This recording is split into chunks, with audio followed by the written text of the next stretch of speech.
Selamat siang, saya Rosa. Dan pada kesempatan kali ini saya berkesempatan mewawancara salah satu narasumber yang sangat hebat. Mungkin Bapak bisa memperkenalkan diri terlebih dahulu.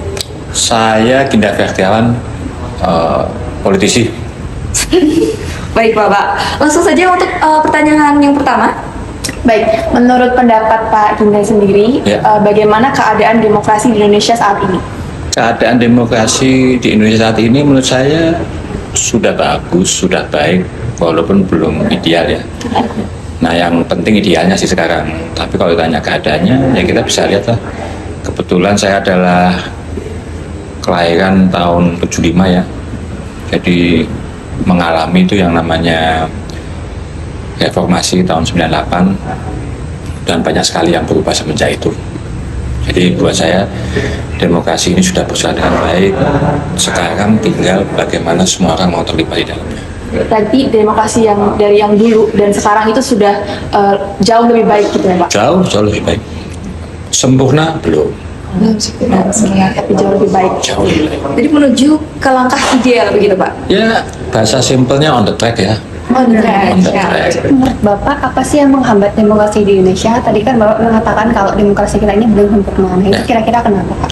Yang pertama pendidikan politik ya. Menurut saya pendidikan politik sudah bisa diajarkan, harus bisa dibiasakan di tingkat anak-anak. SD, SMP mereka sudah tahu.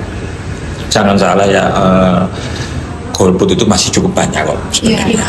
Ya, toh? Atau masih banyak orang yang mengkritisi tapi tidak mau ikut membantu. Hanya mau mengkritisi aja tapi tidak memberi solusi, tidak mau berpartisipasi aktif. Jadi itu yang menyebabkan ini belum bisa berjalan dengan baik. Yang kedua ya kesadaran aja sih. Politik itu kan pada saat ada kesempatan ya ayo kita manfaatkan. Berdemokrasi itu belum tentu akan menghasilkan keuntungan bagi kita sendiri. Ya samalah kayak tempat kalian mungkin ya, pemilihan kan misalnya. Ya kalian ikut milih, tapi apa keuntungannya belum tentu dapat. Kita hanya berharap nanti pengurus yang ada di BEM akan menyuarakan suara semua mahasiswanya. Jadi intinya sebagai rakyat itu kita harus aktif ya Pak di kegiatan politik itu sendiri. Sebaiknya ya, kalau bilang seharusnya dikiranya mentang-mentang saya orang politisi semua suara aktif ya. Tapi kan ini kesadaran ya. Kemudian siapa yang berperan paling penting untuk pendidikan politik ini Pak? Kalau sekarang semuanya ya, pertama ya dari keluarga, kedua dari pendidikan, yang ketiga pemerintah jelas, ya, yang keempat media sekarang paling pengaruhnya paling besar kan media. Bagaimana upaya pemerintah itu dalam menjaga dan mempertahankan demokrasi saat ini? Semua aspek harus kita perbaiki, literasi, pendidikan politik, kemauan masyarakat, khususnya anak-anak muda untuk ikut tampil dalam berpolitik. Dari perbincangan yang sudah kami lakukan ya Pak, mungkin ada harapan dari Bapak tentang demokrasi kita untuk kemajuan bangsa Indonesia itu sendiri.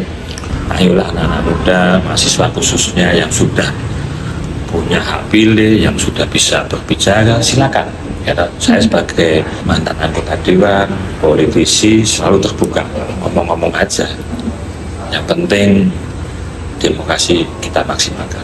Mungkin itu saja. Terima kasih kepada Pak Ginda sudah meluangkan waktunya untuk kami wawancara, dan semoga argumentasi dan pendapat serta ilmu yang Bapak berikan bisa kami terapkan di kehidupan politik di Indonesia. Kami kelompok 6 pamit undur diri.